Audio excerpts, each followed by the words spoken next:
Mother said she was a time traveler who came to save father, but her cheatability was nothing more than brute strength, so she worked as a butcher in the village and carried coffins for wealthy families.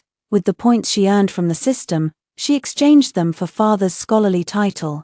But when father became the Grand Chancellor, he had a child with my widowed aunt. He said, "It's not easy for aunt to be a widow," and he wanted to inherit both family lines, making aunt and mother equal wives. That day, mother took off her jacket still stained with pig's blood, and silently looked at father for a long time. Father slowly lowered his head, but in the end, he did not change his mind. Late that night, mother held me as we slept. I heard her whispering to the hulking figure in the air, "System, I want to go home." I suddenly opened my eyes, gripping the hem of mother's clothes tightly. "Mother, where are you going? Can you take Xianxia with you?"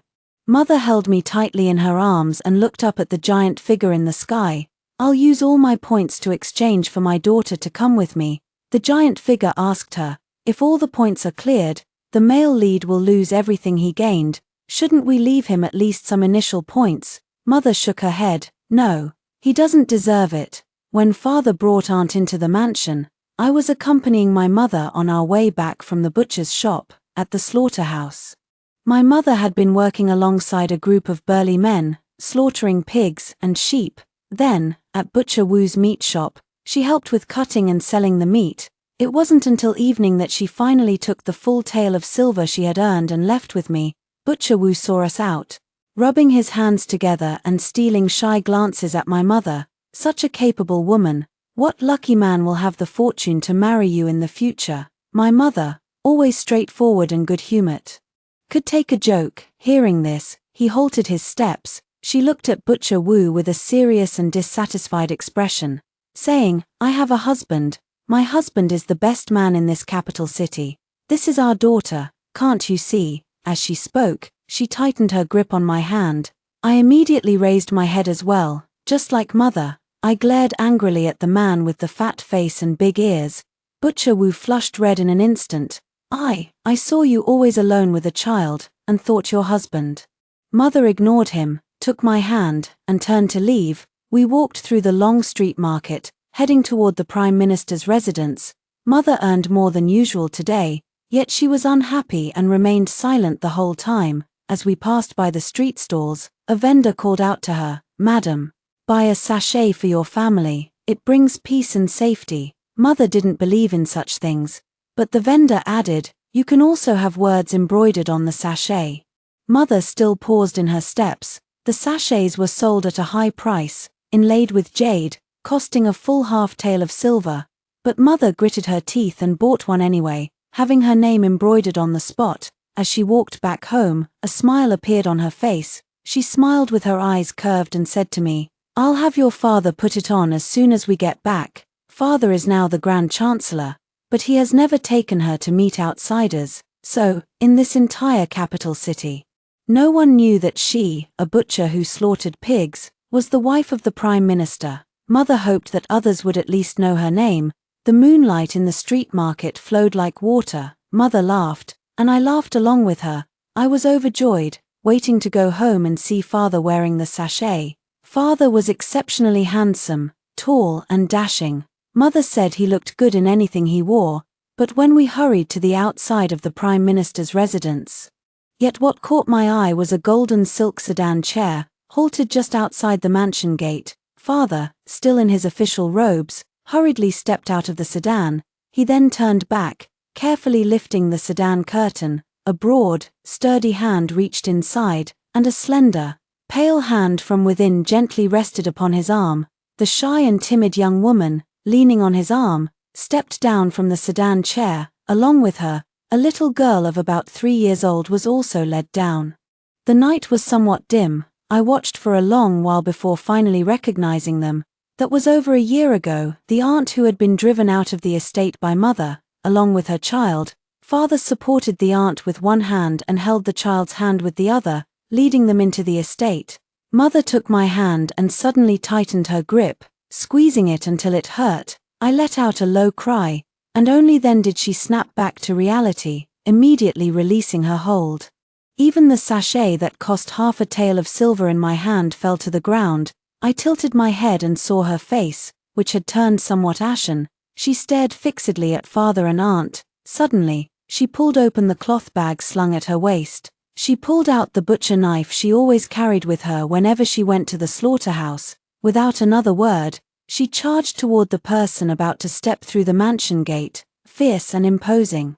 She roared just as she would in the slaughterhouse. "Let's see who dares let her in today." Father instantly halted his steps. He turned around, looking at mother who was gripping a butcher knife and charging toward him in a rage, his handsome brows furrowed, and a look of disgust surfaced in his dark eyes. He quickly reached out, shielding aunt and her child, Xianxia, as if my mother would really go mad and stab them. Auntie's mind hasn't been right since uncle passed away. She saw my mother holding a knife, with bloodstains on her coarse cloth jacket. Her face was filled with terror as she sobbed quietly, clutching Xianxia. She kept shrinking back into my father's embrace.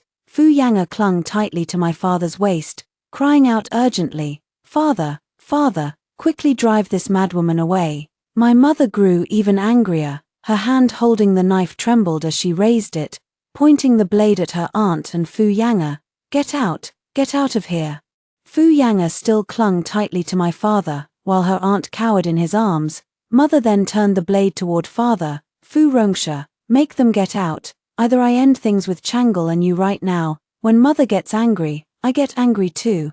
I imitate how mother did it before, with hands on hips." I stomped over with a stern, puffed-up face. Then, remembering something, I turned back to pick up the sachet from the ground and quietly tucked it into my sleeve. That cost a whole half-tael of silver. Mother would have to slaughter so many pigs and sheep just to earn that much. I rushed over again, standing by mother's side to back her up. I widened my eyes, glaring at aunt and Xianxia as I said, "Didn't you hear my mother tell you to get lost?" Xianxia's lips trembled, her eyes brimming with grievance as tears fell even harder. Father often said she was fair and delicate, looking just like a young lady from a wealthy family, not like me, dusty and disheveled, like a little beggar on the street. But I looked down on Xianxia the most, when I was her age. I've long been able to help my mother guard the butcher shop, and I've long since stopped crying. Impatiently, I took another step closer to them, puffing out my chest and declaring, "What's there to cry about? Hurry up and go with your mother." Before I could finish, my father angrily cut me off. "Enough, Xianxia, look at yourself, and then look at the fine daughter you've raised. Where is there even a trace of the dignity befitting the wife and daughter of a prime minister's household?" His eyes were filled with disappointment and shame. It seems that my mother and I are the greatest shame to him, the lofty and powerful prime minister. My mother clenched the knife, looked at him, and laughed bitterly. "Prime Minister, Reincarnation, if it weren't for me, you'd still be a woodcutter in the mountain valley. Don't even talk about becoming a prime minister, you're not even fit to be a scholar." Father, now a high-ranking official, is constantly flattered and praised, and he can't stand being looked down upon. His face quickly flushed and paled alternately, his voice filled with fury. "I've achieved what I have today through my own knowledge and abilities. Do you truly possess such great capabilities? Why not support that butcher Wu, who's been making eyes at you, to become a prime minister as well?" Mother looked at him in astonishment. After a long pause, she seemed to understand something. "You're following me." Father's phoenix eyes held a scrutinizing gaze as he sneered repeatedly. "If you're upright in your actions, why fear being followed?" Mother looked at him. As I watched, I suddenly laughed again. "Then I'll try another day. Have Butcher Wu go study." Father's face turned completely dark. Without any further hesitation, he directly had the house steward lead aunt and Xianxia inside. When he looked at his mother again, only coldness remained in his eyes. "Xianxia, let me be straight with you. Xianxia, she is my flesh and blood. I plan to marry Jiao Jiao into the family, to properly take care of her on behalf of my late brother. From now on, she will be your equal wife." Mother's face, flushed with anger, froze instantly upon hearing those words. For a long time, she neither moved nor spoke. She just stared at father, motionless, as if suddenly unable to comprehend what had just happened. Under her gaze, father's eyes began to wander. He seemed to grow somewhat uneasy. Lowering his gaze, then he glanced sideways, looking elsewhere, his eyes drifting about, his broad hand hanging at his side, the knuckles curled stiffly. A wind rose in the street at night, silently sweeping up the withered yellow leaves of the locust trees from the ground. I couldn't quite understand what they were saying. I felt a bit cold, and because of Mother's unusual silence, I grew uneasy. I leaned into Mother's embrace and held her tight. It took a long time before Mother finally raised her hand and patted my head. I could feel it, the hand resting on my head was trembling. I raised my head. I watched as she slowly, very slowly, nodded and said, "Good, very good." Father seemed to have said something very harsh, yet the anger on Mother's face actually faded, replaced by an unusually calm expression. I used to sneak off to the tea house to listen to storytelling. The storyteller would recount those deeply moving love stories, sighing as he said, "The young lady's heart is dead, so she neither cries nor makes a fuss." I think, at this moment, Mother is just like what the storyteller said. Mother slowly placed the butcher knife in her hand back into the cloth bag. Then, holding my hand, she walked past Father, walking inside. Not another word was spoken. Father, who had never been one to speak up on his own, suddenly seemed to carry a hint of urgency in his voice as he called out from behind us. At that time, Rong Jing had just left. Zhao Zhao's mind was troubled, and I had drunk too much. It was an accident. Mother abruptly turned to look at him, her emotions spiraling out of control, eyes wide with fury. Enough, her eyes bloodshot. She could no longer maintain her composure, grabbing a butcher knife and lunging forward. "You betrayed me. Who wants to hear your excuses? If you truly feel ashamed, then go die." For a moment, I was overwhelmed with terror, yet instinctively, I did not want to stop Mother. I simply stood frozen in place, clenching my hands tightly. The knife, sharp enough to slice through flesh like mud, swung toward him. But Father did not dodge. The blade slashed a long, ghastly wound across Father's arm, and blood instantly gushed out in a torrent. Father's eyes turned red with fury, yet he remained motionless throughout. Granny Zheng from the household and a group of maidservants rushed over, screaming to intervene. "How could you, madam, strike with such cruelty? How could you be so cruel?" Yet I knew full well that Mother had not been cruel at all. When she was at the slaughterhouse, with a single stroke of this butcher's knife, she could easily sever a plump pig's leg. She still couldn't bear to do it. That's why Father only ended up with this one wound on his hand. Everyone in the household rushed over, distressed by Father's injury, scolding Mother for having lost her mind. Only I, trembling, ran over and hugged the hand Mother held the knife with, worriedly asking her, "Mother, does your hand hurt?" I saw her hand gripping the knife, her fingers turning white. Mother was like a brave and fearless warrior. She fought fiercely with Aunt and Fu Yang'er. And then with Father, head held high, not even a hint of redness in her eyes. Yet she lowered her gaze, looking at me and asking if her hand hurt. But then she suddenly cried, a single tear falling onto the back of my hand. She quickly turned her back to Father, hurriedly wiping away the tears. He had reverted back to that cold-faced warrior. I watched her cry, and felt an overwhelming sadness myself. It was as if her sorrow had funneled straight into my heart. I began to weep softly. Mother picked me up, ignoring the noisy crowd who were all worried about Father, and carried me back to our bedroom. Late at night, I leaned against her chest, half asleep, and heard her speaking. I opened my eyes and saw the big fellow floating in midair, the one I hadn't seen in a long time. Mother spoke to the big fellow, her voice soft and lonely. "System, I've made up my mind. I want to go home." A strong premonition washed over me. Mother was about to leave me. Panic-stricken, I opened my eyes. No longer able to pretend I was asleep, I reached out and desperately grabbed the hem of Mother's clothes. It seems that as long as I do this, she won't be able to leave me. I trembled with fear. "Where is Mother going? Can you take Xianxia with you? Xianxia will be good and listen to everything Mother says." The more I spoke, the more I wanted to cry, and the more I spoke, the more afraid I became. I always felt that in the next moment, she would vanish without a trace. Father said I looked like a little beggar. Now he has brought in Auntie, and even says that Fu Yang'er is his child. Mother is gone. No one will ever love me again. I clung tightly to Mother, sobbing uncontrollably.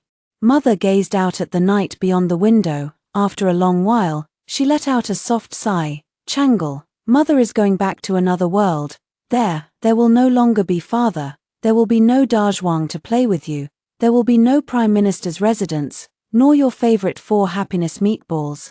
Dajwang was a little beggar that Butcher Wu picked up by the roadside. He raised him as his own son. I often went to the slaughterhouse or the butcher shop with my mother. Dajwang always loved playing with me the most, and the 4 happiness meatballs made by Butcher Wu with fresh meat are the most delicious in the entire capital. I'm a bit reluctant to part with Dajwang, and also a bit reluctant to part with the 4 happiness meatballs, and it seems there's also a tiny bit of reluctance to part with father, but I only hesitated for an extremely brief moment before making up my mind. I held mother tightly and said, I only want mother. Even if mother takes Changle and we really become little beggars, as long as mother is here, Changle will be happy. Mother's face was tinged with sorrow, yet she couldn't help but laugh at my antics. She held me tightly, gently stroking my hair. After a long while, she finally sighed and said to the burly man, I want to use all my points to take my daughter with me. The large figure in the sky flickered a few times, and that strange voice sounded again. Host, if all the points are cleared, everything the male lead has gained will also be lost. Won't you consider leaving 100 initial points? That way, it would be enough for you to take your daughter away. Mother looked out into the pitch-black night. After a long while, she covered my ears and softly gave her answer. But I was close enough to faintly make out her words. She said, we won't keep it. He doesn't deserve it. She was probably afraid that if I heard it, I would be heartbroken. But I wouldn't be heartbroken at all. It was father himself who once said we should be like the world mother once lived in, where mother and he would be loyal only to each other, one man and one woman for a lifetime. But now, he wants to marry my aunt, and they even have a child together. Mother left father because father made a mistake, so I'm not sad. Yet, as I lean into mother's embrace, my eyes still feel a little sore. I quietly blink, swallowing back the sting. The candle flame was extinguished. In my drowsy state, I heard my mother softly murmuring, Changle, oh Changle, why is it that people's hearts are always so prone to change? He once said he would go through fire and water for me. Now, the mountain of knives hasn't come, and the sea of fire hasn't arrived yet. I nuzzled in mother's arms and mumbled in reply, Changle's heart will never change. Changle will always love mother the most. Mother chuckled softly above my head. Silly child, I'm not silly at all, I know so many things. Father has become a high-ranking official now, yet mother still refuses to live a life of leisure. She insists on continuing to work as a butcher, carry coffins, and earn money in ways that are considered improper. Mother isn't just making things hard for herself, it's the only way she can trade with the big guy, so that father can continue to live well. She says this is a mission. Over the years, I've overheard her many times, whispering to the big guy at night, my father, who had never even passed the lowest level of the Imperial exams, was deeply frustrated and worked as a woodcutter in a small village. A day of hard work cutting a load of firewood earned him only 10 copper coins. It took 100 loads of firewood to exchange for 1 tael of silver, and to travel to the capital for the Imperial exams, he would need at least several dozen taels of silver for the journey. Mother was sent to him by the big guy when he was at his lowest. She found father in the mountains, saying she had lost her way. Father then gave her the steamed bun he had kept tucked in his chest all day, the one he couldn't bear to eat. Mother said she was an orphan, with no home to return to. Father was also an orphan, with only a sickly younger brother. He was so poor he could barely make ends meet, yet he still took mother in. Later, mother carried firewood for him. She easily hoisted a load of firewood onto one shoulder and walked down the mountain with light, swift steps. Father was left utterly dumbfounded, unable to snap out of it for a long while. Later on, mother's immense strength became famous throughout the surrounding villages. Unfazed by ridicule, she joined a group of men in slaughtering pigs, butchering sheep, and carrying coffins. The money she earned wasn't considered respectable, but it far surpassed what father made from chopping firewood. Father had time to study during the day and money to buy candles at night. After months of diligent study, he finally passed the counter-level examination and became a scholar. He secured a job copying documents for the county magistrate's household. After copying for over a month, he earned 1 tael of silver. On the way back home, he made a stop at a jewelry shop. He spent every last bit of his 1 tael of silver to buy a white jade hairpin for his mother. It was the first piece of jewelry he had ever given her. When he handed it over, the tips of his ears were flushed red, and his voice was filled with guilt. "Ah Tang, I have no talent. This hairpin is not worthy of you. If one day I manage to make something of myself, I will surely give you the finest and most expensive hairpin in the capital." Mother laughed at his foolishness, her eyes welling up with tears. Some girls and women in the village said that father had been cheated by the jewelry shop, that hairpin clearly wasn't worth a tael of silver. Others remarked that the color was a bit too old-fashioned and didn't suit mother. Only mother smiled so brightly her eyes crinkled, wearing the hairpin wherever she went. She refuted their words, one by one. "This hairpin is simply the finest. Anything Xianxia picks is simply the finest." Later, mother used the work she had done to exchange, bit by bit with the big fellow, for father's appearance and future prospects. When father was a woodcutter, he once fell down the mountainside, his face cut by branches and rocks. Almost half of his face was disfigured. After mother made a deal with the big fellow, the scars on father's face gradually and miraculously faded away. He continued his studies, took the exams, and once again passed the Imperial examination. Becoming a provincial scholar, he went to the capital again to take the Imperial examination, passed with flying colors, and became a high-ranking official. He fulfilled his initial promise, sending mother many hairpins and jewelry that were even better and more expensive. Yet the one mother wore most often was still that white jade hairpin. She said it was father's original intention. It was also the reason why she chose to stay even after completing the big guy's mission, she said. Father was worth it. Mother did not misjudge the man. It was that father had walked too far ahead and, in the end, lost his original intention. I lay in bed. By the faint moonlight, I saw the white jade hairpin in mother's hair that she had forgotten to take out again. The hairpin had long been old and worn, yet after all these years, she still couldn't bear to part with it. I quietly reached out and carefully removed the hairpin, then hid it under the pillow again. Otherwise, when she looks in the mirror tomorrow morning and sees it, she'll be heartbroken again. Mother has settled things with the big guy. After the new year, on the Lantern Festival, he'll take me away. That night, she slept very peacefully. The next day, when we were having breakfast, Aunt and Xianxia were there too. Auntie took my mother's place, sitting right next to father. My favorite 4 happiness meatballs were placed right in front of Xianxia, just as mother and I stepped into the front hall. We saw Auntie foolishly clinging to father's arm, chattering away, "Husband, I want to eat fish." Mother furrowed her brows. In the past, it was because of this that she had driven Aunt and her child to live outside. But this time, she was not angry, nor did she scold or drive Aunt away again. Father looked at us as we entered, a flicker of panic crossing his eyes as he quickly withdrew his hand. He opened his mouth, as if wanting to explain something. He had said it many times before. Auntie's mind isn't right, Auntie isn't clear-headed. Auntie mistook him for uncle, and Xianxia, she was still young, calling him father out of childish ignorance. In any case, none of them meant any harm. But before father could finish speaking, mother had already turned her gaze toward me and said, "Changle, are you hungry?" "I'm a bit hungry." But mother said, "If you eat with someone you don't like, even the most delicious food will taste bland." So, I looked at that plate of 4 happiness meatballs and secretly swallowed my saliva. "But I'm not hungry, I don't want to eat," Xianxia insisted firmly. Mother then tightened her grip on my hand, casting a cold glance at father as she said, "I came to tell you something.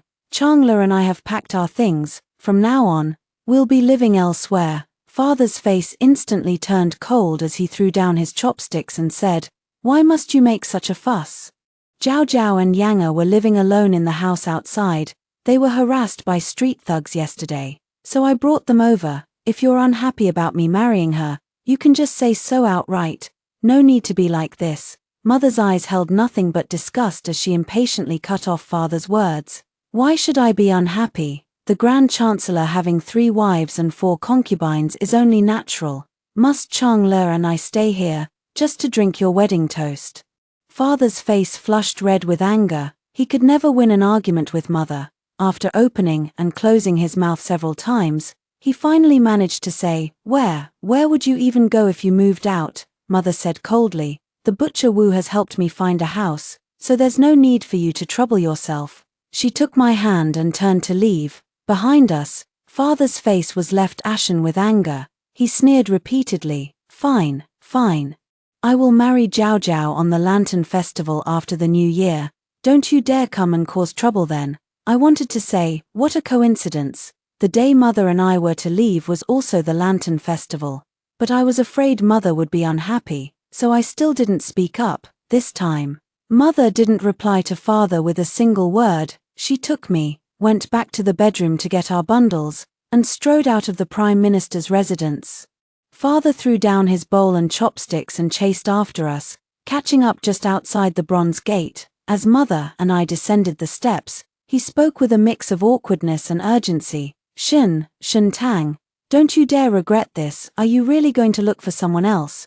Mother no longer paid him any mind. She took me and walked straight away, heading toward the distant end of the street. She didn't look back, so I didn't look back either. I thought to myself. Now that father has become the Grand Chancellor, he's become unreasonable. It was clearly he who sought out the aunt, yet he claims that mother is the one looking for someone else. Mother never looked for anyone else. The matter of her wanting to move out with me, Butcher Wu had no idea about it at all. Mother took me and found an inn to leave our bundles. Then we still went to Butcher Wu's slaughterhouse. She said that before leaving, she wanted to do some more work to earn some silver. To buy some porcelain and paintings that could be taken to the other world. They would sell for a lot of money then, and it would also help me live a good life. She said, these ordinary things, in that world, they become quite valuable, called antiques. As soon as we arrived at the slaughterhouse, we saw the dark-faced Da Zhuang. Today, he wasn't in a hurry to help hold down pigs or catch sheep. Instead, he stood at the main gate, gazing into the distance. He held a box of pastries in his hands. Opening the lid to take a look, he seemed to swallow his saliva, then carefully closed the box again. Every time I saw him, I felt happy. I called out to him, and when he looked up and saw me, he was overjoyed. He ran over in a few steps, handing the box to me and saying, Here, I was just about to give this to you. Last night, when I went with Dad to deliver the meat, an official steward gave it to me. It's cloud slice cake. It looks so fragrant and soft, absolutely delicious. I asked him, Have you tried it? Da Zhuang's face flushed red. I'm a boy. I don't like eating these things at all. Take it, just hold on to it. He shoved the box into my arms. His face flushed as he went to catch the sheep. By evening, after all the work was done, Butcher Wu kept the freshest and most tender piece of pork leg and made a large pot of 4 happiness meatballs. He insisted on keeping mother and me for dinner. Mother felt bad about it, but seeing how I was practically drooling, she still nodded. Big Zhuang and I were overjoyed. During the meal, Big Zhuang kept putting meatballs into my bowl. I ate many of them, so many that I started hiccuping. Butcher Wu grinned and poured me some water. The sky gradually darkened, and the bright moonlight shone in through the window. Suddenly, I remembered that my father used to be a good cook too. His 4 happiness meatballs were also quite delicious, almost as good as Butcher Wu's. He would also watch me eat with a silly smile, pouring water for me and patting my back to help me burp. When he looked at mother, he was just like Butcher Wu, always with that silly smile, his face flushed red, wanting to look, yet always stealing only a quick glance before swiftly turning their eyes away. He would feel heartache for his mother's hardships, so much so that while reading at night, he would quietly shed tears. At that time, I leaned over the desk watching him, thinking he was just like a child. Later, when father went to the capital to become an official, the household gained many cooks and servants, both big and small. Father never cooked in the kitchen again, nor did he ever stare at mother and me with that simple, foolish smile. If I burped after a meal, he would scold me for being rude and improper. Mother went out to slaughter pigs, butcher sheep, and carry coffins. He said mother was making a show of suffering when there was no need, inviting ridicule. He wore his official uniform, looking exceptionally handsome and full of pride. But I only felt that, after father became a high-ranking official, he no longer seemed like father. Mother still couldn't hold back and said to Butcher Wu, Brother Wu, after the new year passes, on the Lantern Festival, I'll be taking Chang'e away with me, I won't be coming back after that. The bowl in Butcher Wu's hand suddenly fell to the ground.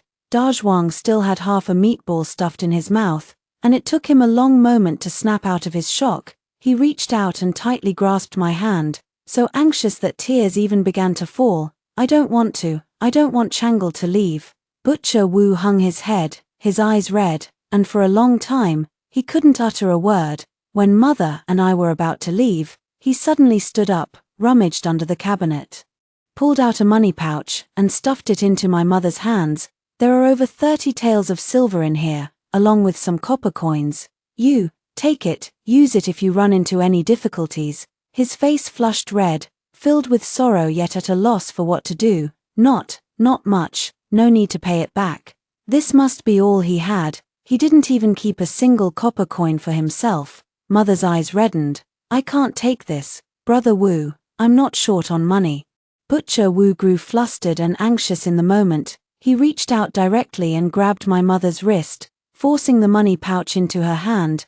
Take it, I'm happy to give it to you. Before he could finish his words, the wooden door was violently slammed open. Father stood outside the door with several guards, his face ashen like a ghostly judge from the underworld. He looked over, his gaze slowly lowered. Like a knife, it fell on Butcher Wu's hand, which was gripping my mother's wrist. Mother was startled by the door that had suddenly been pushed open. Seeing her father outside the door, her face instantly turned cold. She offered no explanation, only stared indifferently at the person outside. The anger in her father's eyes grew even deeper. Butcher Wu did not recognize her father. He usually had a bad temper, but commoners were only afraid of officials. He glanced at his father and the guard's attire, utterly confused, and spoke in a gentle tone, Sir, have you come to the wrong place? His father gave him a disdainful glance. Then, looking at the meat crumbs still lingering at the corner of my mouth, his voice turned cold as he said, You said you weren't hungry for the meatballs made at home, but here you're eating with such delight. You really do listen to your mother. If your mother wants to find you a new father now, would you immediately call him daddy too? He became an official and spoke less, disdaining to say much about anything. Yet now, in one breath, he said so much, but I could also tell that what he said was not kind. I was so angry I wanted to retort. Mother had already taken several steps forward, raising her hand to slap father across the face. She shouted angrily, Fu Rongxia, you've gone too far with your words. Even during their fiercest arguments, father had always refused to retaliate, but today, he raised his hand and tightly gripped mother's wrist, the veins on the back of his hand bulging. His face was tense as he barked an order to the guards behind him. Whichever hand this butcher used to touch the Chancellor's wife, cut it off. Several guards rushed forward and pinned Butcher Wu to the ground. Butcher Wu was stronger than my mother, but he was outnumbered. His face flushed red as he struggled, and at last he understood something. The look of awe on his face faded, replaced by disgust and contempt. Pinned to the ground and unable to rise, he still faced his father's direction and spat fiercely. Pa, some prime minister you are. My own wife has suffered so much hardship outside, and now she's being forced to leave with the child. Coward, I'm not afraid of you. If you want to cut it off, then cut it off, it's just an arm. Father's eyes blazed with surging fury. Bold, then why are you just standing there? Get to it. Da Zhuang was so frightened that his face turned pale. He rushed forward to stop the guards, only to be shoved to the ground by them. His head hit the wall, and blood began to flow. I had never seen my father in such a state before. The man who once read by the dim candlelight and shed tears for his mother was nothing like the monster before me now.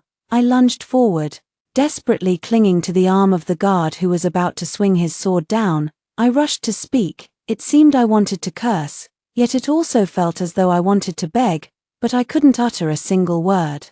Outside the window, the bright moonlight quietly slipped behind the clouds, leaving only an endless, pitch-black, eerie night. I felt an overwhelming fear and anger, along with countless other indescribable emotions. Amidst that strange jumble of feelings, for the first time. I clearly realized that the father I once knew was truly gone. The person before me, wearing the same skin as my father, had turned into a demon. A guard pinned down one of Butcher Wu's arms. Another guard easily pushed me aside and raised his sword. Dazhuang desperately scrambled to his feet and lunged forward again, crying out in terror. Father's voice grew extremely impatient as he abruptly drew his sword. "Stop dawdling, I'll do it." Amidst the chaotic and heart-pounding clamor, I suddenly heard a distinct, abrupt thud. I turned around and saw Mother kneeling before Father. Mother had never knelt before anyone, even in the hardest and most difficult times of the past. When the local gentry and bullies, seeing Father as a weak scholar, deliberately came to bully him, they forced Mother to kneel and kowtow, but she never did. When the house was smashed into a mess, Father held Mother tightly and said, "Atang, from now on, I will make sure you live a good life, in this lifetime. I will never let anyone force you to kneel before anyone." And now, for the first time, Mother was forced to kneel. Kneeling before Father, the anger on her face vanished, leaving only a wooden numbness, like a carved wooden doll in the marketplace. The sword in Father's hand fell to the ground. Panic flickered in his eyes for a moment, and even his hands began to tremble. Perhaps at this moment, he suddenly remembered his own promise from the past. Mother raised her eyes to look at him. Her voice grew very calm, so calm it felt hollow. "There's really nothing between him and me. Let him go, and I'll go back with you." Father fell silent, unable to speak. He looked at Mother, his hand hanging by his side slowly clenched into a fist, his eyes gradually turning bloodshot. After a long while, he suddenly picked up Mother in his arms. His face was tense and trembling as he turned and strode out. Without a word, he mounted his horse, holding Mother tightly in his arms, and galloped away. The last time he had ridden a horse with Mother through the long street, it was many years ago, on the day we first entered the capital. At that time, he was at the height of his glory, believing that having Mother by his side was the proudest thing he could do. I sat with my grandmother in the soft sedan chair, lifting the curtain to watch Father and Mother on horseback. The capital was brimming with the vitality of spring, yet it could not compare to the radiance in Father's eyes. Even someone as bold and straightforward as Mother actually blushed. Later, Mother met the wives of other high-ranking officials, each as precious as pearls and jade. Afraid of embarrassing Father, she no longer wanted to stroll down the long streets with him. After that, Father gradually began to say that the work she did was not respectable. Speaking of the aunt who lost her husband, though her mind has grown feeble, she remains gentle and obedient. They began to quarrel. No one in the entire capital remembers anymore. When the current Prime Minister first arrived in the capital, he used to keep his wife by his side. I pulled my thoughts back and was escorted home by the guards. Father took Mother back to their bedroom, closed the door, and wouldn't let me in. I was taken by my nanny to sleep in another room. Late at night, however, I heard a violent commotion. Mother-in-law got up and hurried out, and I immediately followed her. I saw the door to Mother's bedroom open, and Father stumbled out from inside. There was a long scar on his left cheek. Blood welled up, then slowly trickled down his cold, pale neck. I stood beyond the wide-open door. I saw Mother collapsed on the floor, her eyes bloodshot, her entire body trembling uncontrollably. In her hand, she clutched a hairpin, its tip stained with blood. Father looked utterly lost, turning back to face the person inside. His voice was filled with pain and confusion. "Atang, why, you used to love me." Mother's crimson eyes stared fixedly at him. He had just turned to look back. Mother's hairpin was already raised, pressed fiercely against her own neck. Father laughed bitterly, and as he laughed, a single tear fell. This was the first time I had ever seen Father cry. He looked disheveled and finally left the courtyard. I rushed inside in a hurry, running so fast that I didn't even stop to pick up the shoe I dropped. I ran to Mother's side and carefully embraced her, saying, "Mother, please put down the hairpin, you might get hurt." Mother slowly lowered her gaze, staring at me in a daze. Her hand loosened, and the hairpin fell to the ground. She held me tightly, as if trying to press me into her very being. Did Mother frighten Changle? Did I frighten Changle? Good girl. Mother is fine. Mother is fine. I leaned into her embrace, quietly holding back my tears. I said earnestly. Chang'e is not afraid. As long as mother is fine. Mother became less talkative. Once she would have angrily scolded her aunt for pretending to be mad and foolish, and reprimanded Xianxia for being just like her mother at such a young age. She would have fought back without backing down, arguing fiercely with her father. But now, she no longer cares to say anything, she only counts the days, saying she will take me back. Perhaps it started from that night when father nearly chopped off Butcher Wu's hand. Mother suddenly began to understand that father was now the prime minister, he was no longer the man he used to be, so, she stopped arguing with him. Father still came many times, wanting to enter mother's bedroom. Mother watched him coldly, and he left. In the blink of an eye, the new year passed, and it was the eve of the Lantern Festival. The Prime Minister's residence was already filled with joy, having prepared for father and aunt's grand wedding. Auntie had no family of her own. Father prepared the most generous betrothal gifts for her. He also arranged the most splendid dowry for her, enough to create a grand procession of red that would stir the entire capital. What he had once promised to mother, he now fulfilled for auntie. Mother packed our bags overnight, telling me we would leave at first light. She said we would bring porcelain and calligraphy to another world. She had already asked her mother-in-law to buy them, carefully packing everything into our bags. She was so happy and expectant, not a trace of reluctance left in her eyes. She held me close, unusually chattering on and saying many things to me. Mother has no family in that world either, but bringing so many things back, it should be enough to exchange for a lot of money. And I definitely won't let Chang'e suffer any grievances. There are many good things there that Chang'e has never seen before, and mother will take you to see them all. I leaned against her, filled with longing, but then father barged into the courtyard again. This time, mother looked at him coldly, and he refused to leave. He seemed to have been drinking, his face somewhat clouded with intoxication. He stumbled a bit as he climbed the steps, arriving at the doorway of the room I shared with mother. His expression was dazed, and he stared intently at mother for a long while. Then, he suddenly spoke. Atang, if I were to make up for the wedding tomorrow, would you? Mother seemed to have heard something terrifying. Urgently cutting him off, I don't want to. Father's face froze, his eyes filled only with desolation. His eyes turned red, though it was unclear whether it was from drinking too much wine or something else. After a long while, he nodded, a smile tugging at the corner of his mouth as he said, all right. I was just joking with you. Zhao Zhao is almost ready to put on her wedding dress. He turned and walked out of the courtyard. In the middle of the courtyard, I turned back to look at mother. Shentang, don't make a fuss tomorrow. Mother had already stood up and closed the bedroom door. She said nothing more, taking me to bed as if nothing had happened. The next day, the wedding procession from the Prime Minister's residence was ready to depart before dawn. As mother and I stepped out of the courtyard, I saw father in the distance, dressed in a bright red wedding robe, his tall figure standing out. He strode out of the residence and headed toward the tall horse waiting outside. I couldn't help but take a look, but mother didn't glance back even once. The mansion was in a state of frantic activity. Amid the chaos, she took me by the hand and led me out through a side gate, heading toward another world. Mother said we needed to find a secluded spot in the outskirts. Only then could I summon the system and open the passage back to the other world. Otherwise, if someone saw, it would frighten them. Mother did the rough work of slaughtering pigs, butchering sheep, and carrying coffins, yet her heart was the kindest of all. As we passed through the long street, we saw from afar father's wedding procession of carriages and horses. Father sat high on his horse, like a great general setting off to war. Looking most imposing, behind him stretched a long procession of carriages and horses, laden with betrothal gifts as high as mountains.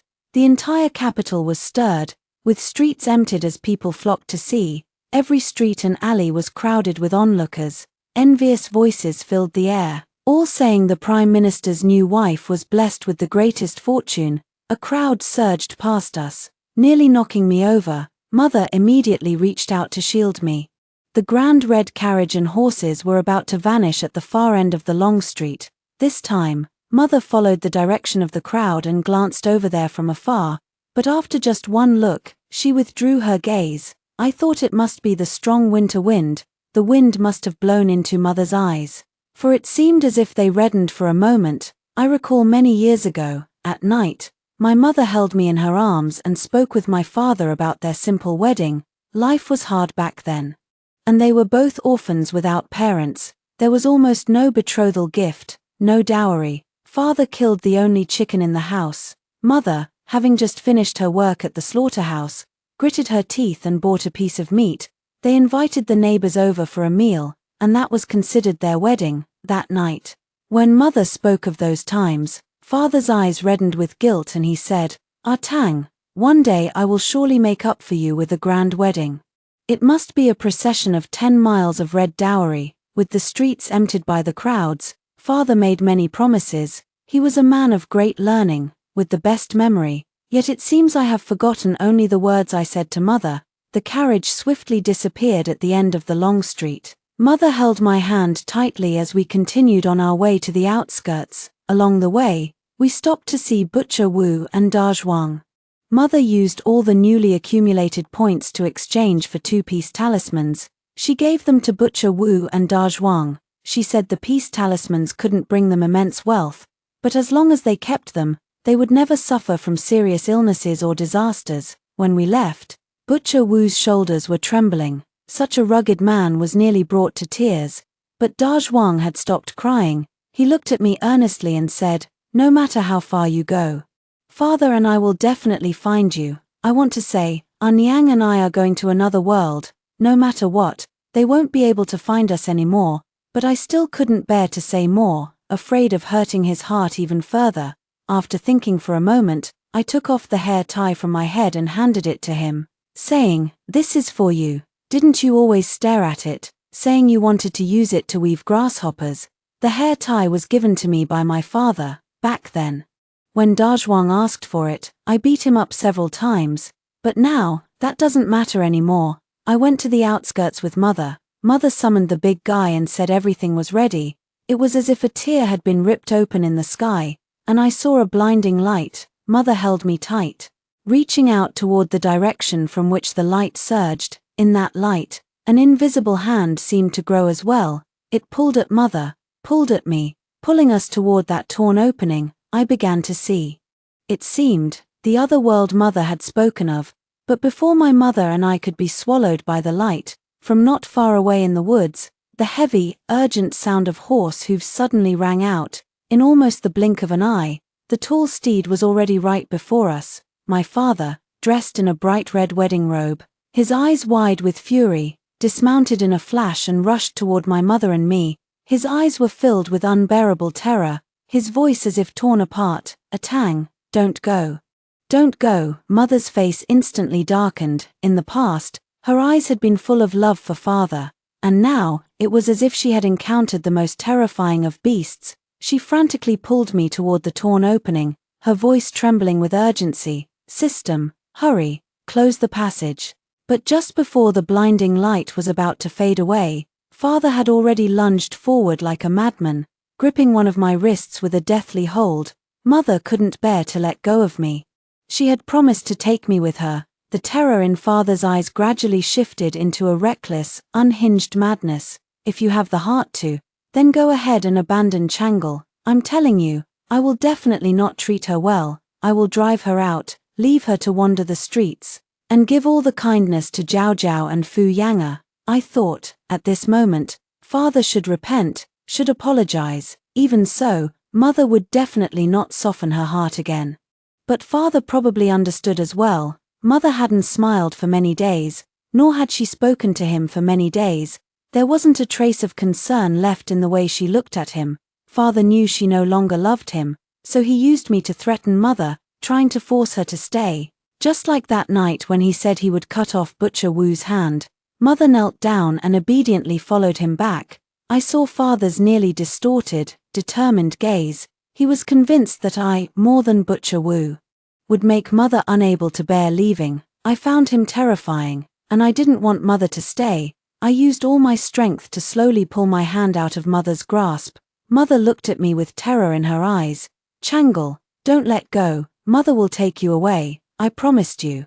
That intense light was pulling at her with increasing force. and she was about to lose her grip on me. My strength was small, but gritting my teeth, I slowly pulled my hand free. I was sad and afraid. Unable to imagine life without mother, but I still mustered a determined gaze and looked at mother, saying, Changle can't bear to part with father, nor with Dazhuang and Xixi meatballs. Changle doesn't want to go to that unfamiliar place anymore. She wants to stay. Mother, I'm sorry. But Changle doesn't want to leave anymore. I don't want to be a burden to mother. I don't want mother to remain trapped in the Prime Minister's mansion, watching father bring auntie home with a 10-mile bridal procession. I don't want to see mother shed tears, pressing the hairpin against her own neck. My mother, who can slaughter pigs and sheep, is the bravest and most formidable person in this world. She shouldn't be trapped. She shouldn't be like that. I had exhausted every last ounce of my strength. Finally, I managed to pull my hand completely free from mother's grasp. In that blinding light, the dark, gaping hole instantly snatched mother away. I watched her figure vanish rapidly, accompanied by the sound of her heart-wrenching cry, Changle, Changle. Father suddenly shook me off and lunged toward the cave entrance. But in the blink of an eye, the cave entrance had vanished without a trace. All that remained were the bare trunks of trees in the deep winter forest and the desolate earth. Father, in a frenzied state, drew his long sword and slashed wildly through the air where mother had vanished, but that gap, as if torn open, could never appear again. All around, only a deathly silence remained. He gasped hoarsely, his throat choked with pain and unwillingness. He suddenly turned around and yanked me up from the ground. His legs gave way, and he knelt down, his large, trembling palms pressed firmly against my shoulders. Have you lost your mind? You're insane. You pushed your mother away. She's your mother, your own mother. How could you let her go? I stared blankly in the direction where mother had disappeared. After a long, long while, I looked back at father, whose eyes seemed to want to kill me. I thought he was truly strange. Gazing at the blurry figure before me, I struggled to speak, filled with confusion. Father, it was you who drove mother away. Father seems to have truly lost his mind. He dragged me back to the Prime Minister's residence and locked me in mother's bedroom. He never left my side, watching me with an unyielding gaze. He said mother always loved me the most and would surely come to fetch me soon. As long as he waits by my side, he will surely wait for mother to return. When the time comes, he will have many words to explain to mother. Outside, the gongs and drums were clamorous, as the wedding procession brought the new bride home. The wedding attendant urged at the bedroom door, calling father to go and perform the wedding ceremony. Father did not respond, nor did he rise. His eyes were only bloodshot, fixed on the space around me. It seemed as though mother would truly emerge at any moment. He said that this time, if mother were to appear again, she would be willing to stay. He would agree to anything I asked. I asked him, then can father not marry auntie, and can he drive auntie and Fu Yang'er away? That night, mother had said exactly that to father, telling them to get out. That night, father did not agree. This time, he remained silent for quite a while again. In the end, he still wore a pained and helpless expression. Changle, it was only after your uncle passed away that your aunt's mind became troubled. Both she and Yang'er are truly pitiable, living alone outside. A widow and her orphan child are always bullied. Uncle is father's younger brother, so father has to take care of them. So, it just can't be. Then why did he say that no matter what mother wanted, he would agree to it? I find talking to him really boring, and I'm starting to feel a bit impatient. The house where my aunt lives outside has more than 10 guards alone. Everyone in the capital knows that the house is rented by the Prime Minister, so no one dares to bully her. I can't go out, I can't leave. I simply turned my head to look out the window, ignoring him. I miss mother dearly, and I don't know if she has safely reached the other world. I hope she is well and never has to return. I quietly clenched my hand, holding back my tears. Father's expression was utterly desolate. He was usually a man of few words, but today he kept chattering in my ear, making my ears ache. Yang'er is actually your aunt and uncle's child. Father is lying because he's not feeling well. Look at all those rough men, flirting with your mother. Why can't she be like your aunt? Staying quietly at home, be a proper lady. Wouldn't it be better to learn music, chess, calligraphy, and painting? When I go out to socialize with people, which official doesn't need to save face? I was really getting tired of listening and couldn't help but tilt my head to look at him and ask, did mother suddenly start doing those unseemly jobs with those uncles? When father first came to the capital and took mother to stroll along the long street, wasn't mother a butcher woman? Mother has never changed, she has always been that rough person, slaughtering pigs and sheep, carrying coffins. Father's face froze for a moment, and for a long while, he couldn't speak. After a long time, he finally stammered out, after all, it's different now, I am now the Prime Minister. What high-ranking official has a butcher's wife at home? I truly cannot understand. What does being the Prime Minister matter, just because father became the Prime Minister? Does that mean he is no longer father, and mother is no longer mother? The capital is filled with brocades and silks, fine clothes and luxurious garments, yet mother and I still prefer those simple cotton jackets. Cotton jackets are comfortable to wear, without any constraints, in the jewelry shops of the capital. A single hairpin could fetch 20 taels of silver, yet mother still favored only that white jade hairpin, and I still thought mother looked most beautiful wearing that hairpin. What did it matter if he became Prime Minister, or entered the capital? Once upon a time, our family lived in happiness. Why can't we live like that anymore? Father's face suddenly trembled, a mist gradually rising in the depths of his eyes. That's right. What does it matter even if I become the Prime Minister? My Atang has always been like that, and I never disliked her before. How could I? He was such a smooth talker, but now, with a pained expression. He stammered and couldn't utter a single complete sentence. My mind was only on mother. I no longer wanted to look at him. I turned my gaze back to the window. I wondered if that massive thing that could take people to another world would ever appear again. Probably not. It's okay. It's good that mother has left. Father stayed by my side the whole day. The matchmaker and the maidservants came several times, urging him to go out and perform the wedding ceremony with auntie and entertain the guests. It was also said that even the emperor had sent his personal eunuch to deliver congratulatory gifts. No matter what, father had to go in person to receive them and express his gratitude. But father seemed to have lost his soul, unwilling to leave no matter what was said. The wedding matron urged him again, saying he could even take me along. He still refused. He said there were too many people and chaos outside, and mother would surely take advantage of the confusion to take me away. He said in a daze that if I were taken away, mother would truly never return. It wasn't until the sky turned pitch black and the guests had all left in low spirits, the maid came to deliver the message tactfully. She said the eunuch sent by the emperor was not personally received by father. When he left, he was quite displeased. If father were not the powerful prime minister who now holds sway over the court, the emperor would have long since imposed severe punishment. The maid added, Auntie is in the bridal chamber, still waiting for father to lift the veil. Her mind is not well, she is crying and making a fuss, demanding to see her husband. Father still did not move, as if he had lost his soul. He stubbornly continued to watch over me. The maidservant had no choice but to come in and light a candle. By the candlelight, I suddenly saw the wound on father's cheek, which mother had scratched with a hairpin many days before. Now the scar still remains, even more prominent than when it was first cut. The Prime Minister's residence has the best golden wound ointment. Even deep bone injuries can heal without leaving a scar.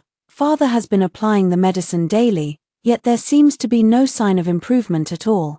That long scar now seems to have even begun to spread. I found it strange, yet it also felt somewhat familiar. Before father entered the capital, he had a scar on his left cheek. It was from falling down a mountain and getting cut while chopping firewood. Half of his face was nearly destroyed, so terrifying that even children would cry at the sight. Later, when his mother managed to gather enough travel funds for him to go to the capital for the Imperial examination, she heard that in the capital, even if one passed the Imperial exam to become a Xianxia and secure a high-ranking official position, one's appearance could not be lacking.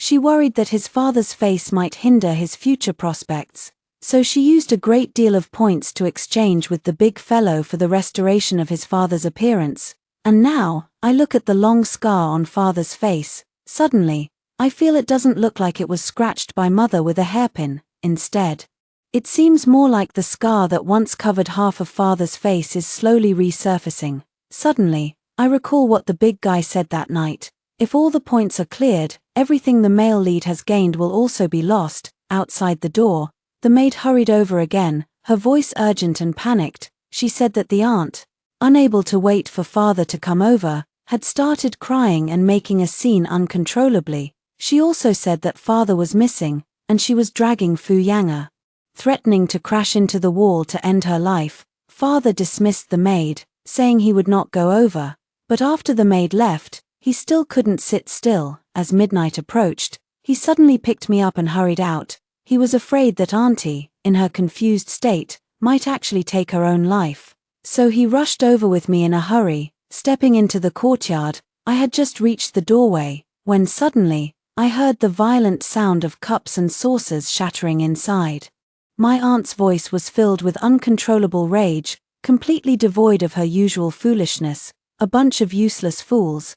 Tell him that Xianxia and I are going to die. How could he still not come? I'm telling you all, from now on, I am the one in charge of this Prime Minister's residence. If any of you dare to defy me openly while secretly obeying that vulgar butcher's wife behind my back, I'll have every single one of you thrown out of this residence. Father's hand holding mine suddenly tightened. I saw the veins on his temples bulge, his face a picture of utter shock, as if he had seen a ghost in broad daylight. Yet to me, it felt perfectly ordinary, nothing to be surprised about at all. Mother had said it countless times before. That auntie was just pretending to be crazy. She said that around slaughterhouses and butcher shops, there were always fools trying to beg for a bite of meat. A real fool would never be like auntie. She had said it countless times too when she argued with father, but father never believed it. He said aunt was very pitiful. Aunt had been married to his sickly younger brother for less than 3 months when she lost her husband, and she was already pregnant with a child.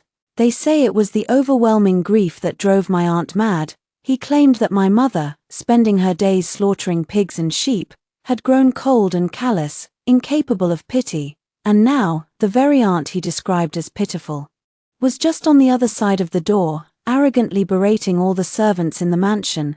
If it weren't for that fortune teller telling me back then, Wuxia has a lucky star shining by his side, destined for great success in the future, would I have bothered marrying his dying brother just to get close to him? Today, I've done it, and I'm telling you all about it. Whoever among you has the nerve, go ahead and tell Wuxia, but from now on, don't expect to have even a single good day under my watch. Even the usually timid and gentle Xianxia now spoke with an air of command. All of you, behave yourselves. From now on, my mother is in charge of this household.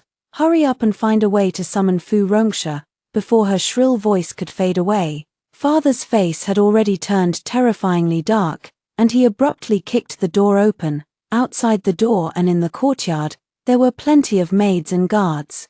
But no one dared to make a sound, nor would anyone be confused about who the true master of this household was. Auntie, carried away by her own arrogance, thought that someone was keeping watch outside. If father were to come, someone would indeed inform her immediately, the moment the door was kicked open. Neither she nor Xianxia had time to hide the ferocity and arrogance on their faces. Aunt was still holding mother's white jade hairpin, about to insert it into her own hair. She always loved to imitate mother's style. Now even a worthless hairpin, she wants to take from mother. But this time, father stepped forward, with eyes blazing crimson. He snatched the hairpin from her hand. Aunt was terrified, her face drained of all color. Stumbling, she fell to the ground. Xianxia, being young, thought things were still as they used to be. With tears streaming down her face, she feigned pitifulness before her father. Father, mother has fallen. Mother has been waiting for you. She hasn't even eaten yet. Father's icy gaze fell upon her. Who is your father? Get out, all of you. His palm trembled as he clenched the white jade hairpin tightly, with force yet utmost care. His eyes were already bloodshot, his voice hoarse and strained as he said, "Drive them out, from now on, whether they live or die. It has nothing to do with the Prime Minister's residence." Aunt and Xianxia cried out in fear and anguish as they were dragged up by the guards and thrown out of the mansion.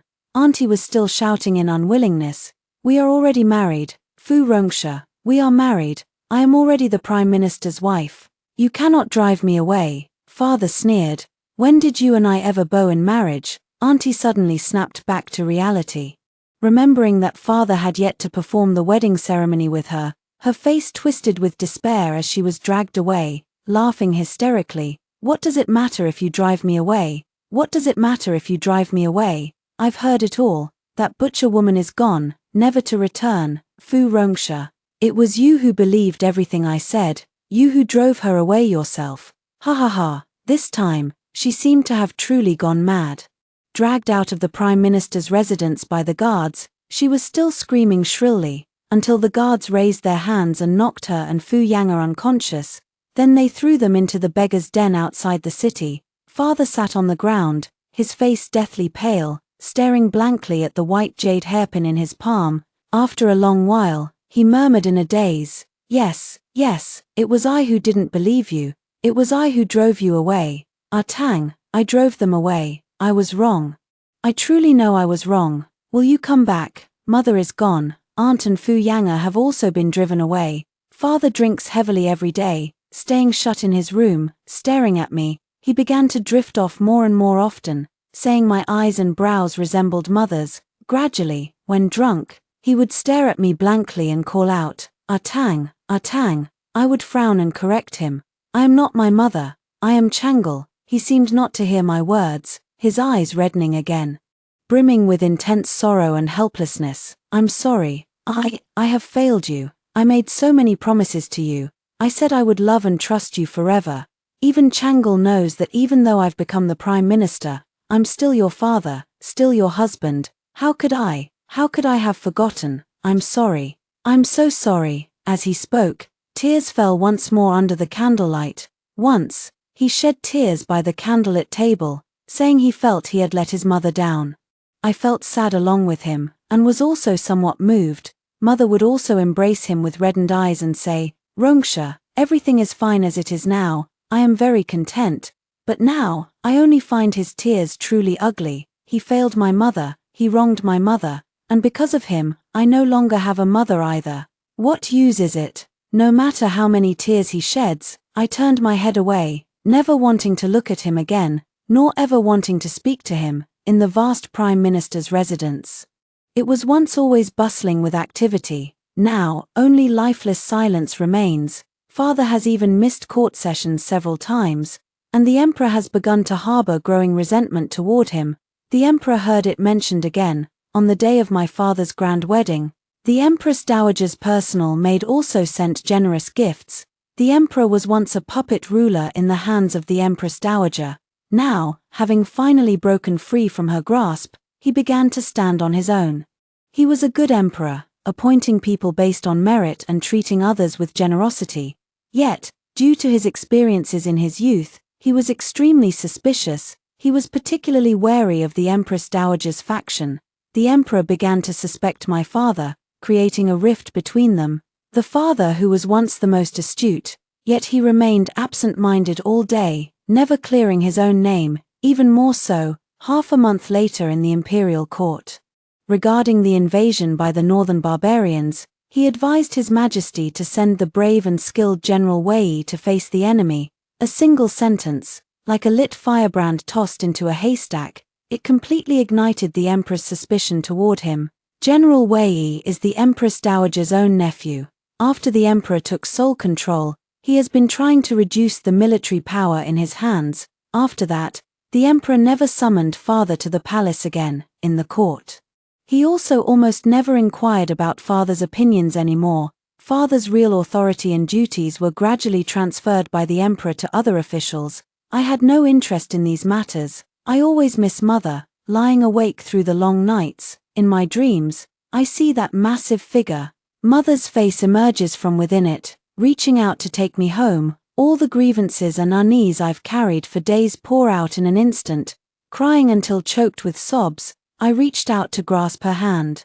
But suddenly, I jolted awake from the dream, only to see the cold, desolate bedroom and the faint flicker of candlelight. Father was sleeping by my bedside, hearing my cries. He quickly sat up and looked at me. When I saw him, I immediately bit my lip, trembling as I swallowed back the sound of my tears. It felt like I hadn't spoken in many days. Father, his face ashen, asked me, "Changle, what's wrong?" I couldn't utter a single word. He cautiously asked me again, "Did you have a nightmare? Did you dream of mother?" I stared at him blankly, then shook my head frantically. I mustn't dream of mother. I mustn't let mother come back. If mother came back, she would be locked up by father, just like Changle. Father reached out his hand, as if wanting to pat my head, terrified. I shrank back to the corner of the bed, trembling as I hugged myself tightly. Father's face trembled, filled with sorrow. "Are you, like your mother, unwilling to speak to me anymore?" Once upon a time, Changle loved to talk the most. I widened my eyes, watching him warily. Father looked at me for a long time, then suddenly raised his hands and covered his face. The scar on half of his face had already grown quite large. That broad palm was almost too large to cover it all. He had returned to the appearance of the father he once was, but he would never again be the person he once was. After a long, long while, he finally released his hand. In the faint candlelight, he looked at me and said, "Changle, your father has made a mistake. I should bear the consequences myself. Right? I taught you that when you were little, Changle." The emperor began to harbor suspicion toward someone. There were naturally plenty of ways to find fault with him. Just over a month later, I heard people say, father had gotten into trouble and seemed likely to be thrown into the Imperial prison by the emperor. Perhaps, I will be exiled to a place far, far away. Others also say that it might implicate my family.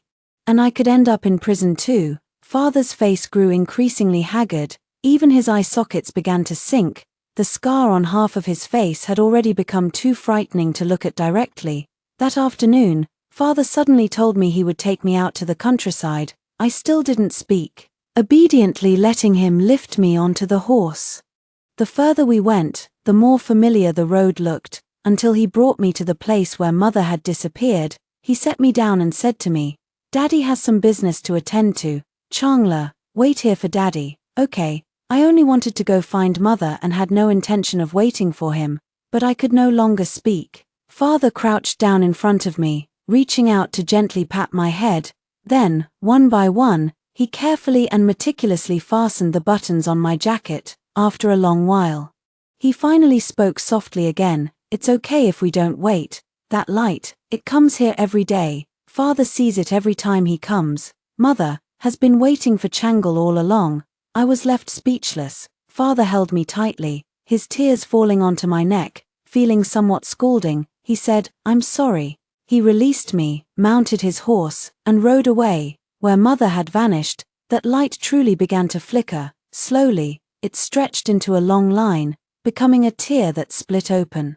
I suddenly cried out, "Mother, mother!" I truly saw my mother again. She reached out to me from that tear, her expression filled with boundless joy. "Changle, come quickly to mother." But this time, she was sitting in a wheelchair. I didn't have time to ask her. I threw myself into that crack, into my mother's embrace. This time, the light finally carried both my mother and me to another world. In the last flicker of my vision, I saw my father again. He sat on horseback, gazing from afar in the direction of my mother and me, a single tear falling. Then, he was seized by many, many guards. When I looked again, he was already gone from sight. Following Anyang, I fell into a world that seemed like it was from a myth or a fairy tale. I saw candles larger than basins. Mother presses on the wall, and it lights up. The light it emits is as bright as the sun. Mother takes out a small device and presses on it.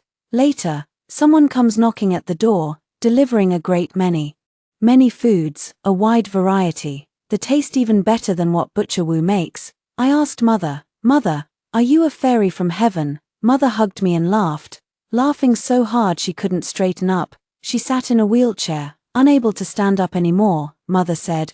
Before she went to find father, she was already in a wheelchair. She made a deal with the big guy to redeem father, in exchange for her own healthy legs, and now, she exchanged the reward for completing the redemption for bringing me here. So, she ended up back in the wheelchair. I felt so guilty that tears fell. Mother held me and said, "It's all right. I've been in a wheelchair for many years now, and I'm long used to it. I was an orphan since childhood, but now that I have Changel, that is the greatest blessing. I leaned against mother's embrace, still feeling a bit sad. The big fellow came to see mother a few times. He said father had been thrown into prison and then exiled to Chenju. Chenju happened to be not far from the small village where father had once stayed. It was as if father had truly returned to the way he was before he met mother, the same disfigurement, the same destitution. The big fellow went on to say that after Aunt and Fu Yanga were driven away by father, in the beggar's den, they were bullied and even violated. Aunt, in shame and despair, took her own life. And Fu Yanga became a street urchin, losing her sanity. Finally, it sighed and asked mother, the male lead truly knows he was wrong. Host, would you consider going back to redeem him one more time? Mother held me in her arms, sitting on the sofa drinking milk tea and watching TV. During the commercial break, she finally found a moment to glance at the big guy and said, "What did you say?" She used the antiques she brought back to buy a villa and a luxury car. Taking me to eat delicious food every day, she even hired a chef to make 4 happiness meatballs for me. I've only been here for a little over 2 months, and I've already gained nearly 10 pounds. The big guy sighed. Forget it, I won't send you to suffer that ordeal again. In late spring, mother took me on a trip to the grasslands. The grasslands were vast, and we were so enchanted that we stayed for half a month. While exploring the area, we met a dark-skinned uncle. He said he herded cattle and sheep on the grasslands, leasing thousands of acres of pasture. Sometimes, he also worked as a butcher, slaughtering cattle and sheep. Mother had been a butcher for many years. We talked with him about the techniques of slaughtering cattle and sheep, and we hit it off right away. He invited us to his tent for a meal. When we arrived, a little boy, 3 or 4 years older than me, came running out of the tent. He was the man's son. And he gave me a grasshopper woven from rope. In the glorious spring light of the grassland, I suddenly noticed the small birthmark behind his ear. Just like Dazhuang's, I suddenly broke into a smile. He followed my lead, chuckling with a simple, honest laugh. The last time I saw Big Guy was on the day of the Minor New Year. That uncle from the grasslands had brought his son to the capital for a visit. Mother invited them over for a meal, preparing braised pork meatballs and a hot pot. We gathered around the window, eating together in a lively and cheerful atmosphere. Amid the steaming mist rising from the hot pot, Uncle stole a glance at Mother, then quickly blushed. The boy sitting beside me kept serving me meatballs, and I ate until I was hiccuping. Outside the window, across the street in the square, electronic fireworks were being set off. The fireworks burst open, filling the air with a festive spirit. Mother and I glanced toward the window, only to see a massive figure hovering in the sky. It said, "Father is dead." A plague struck Chenju. Father, disregarding his own safety, joined other local officials in saving countless victims of the disaster. He then contracted the epidemic disease and passed away within a few days. At the time of his death, still tightly clutching in hand that long-worn white jade hairpin, that hulking figure, only Mother and I could see. I withdrew my gaze, and in the misty haze, met Mother's momentarily reddened eyes. Uncle rose again, pouring a cup of wine for each person. We raise our glasses to celebrate the little new year, wishing for peace and safety year after year. In my daze, it seemed I saw Father again beneath the candlelit desk. I leaned over the desk to keep him company as he studied, wearing thin clothes even in the depths of winter. He pulled me into his arms, his eyes red as he held me tightly and said, "In the days to come, Father will surely give the very best this world has to offer to Changel and your mother." In the blink of an eye, he was gone. Through my reddened vision, I raised my glass and clinked it with the person before me, saying, "May every year and every season bring peace and safety." After hearing the story above, what are your thoughts? Feel free to share your opinions in the comments section. Looking forward to hearing from you. If you liked this story, don't forget to like it, share it, and subscribe to my channel. See you next time.